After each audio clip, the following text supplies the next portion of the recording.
Merhaba arkadaşlar. Duydunuz mu kanalına hoş geldiniz. Birkaç aydır öksürük şikayeti olan Hatice U, Karabük Üniversitesi Eğitim ve Araştırma Hastanesi'ne başvurdu. Detaylara geçmeden önce kanalıma abone olup videoyu beğenirseniz çok sevinirim.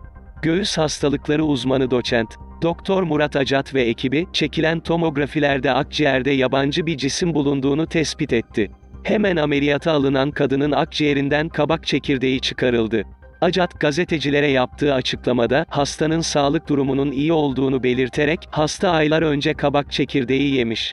Bana öksürük şikayetiyle geldi. Akciğer tomografisinde lezyon görünüyordu. Bronkoskopi yaptım ve yabancı bir cisim gördüm. Sonra biyopsi pensi ile çıkardım.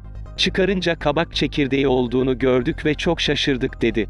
Bu ve bu tarz haberlerden anında haberdar olmak isterseniz kanalıma abone olup yukarıdaki bildirim çanını aktif edebilirsiniz. Görüşmek üzere.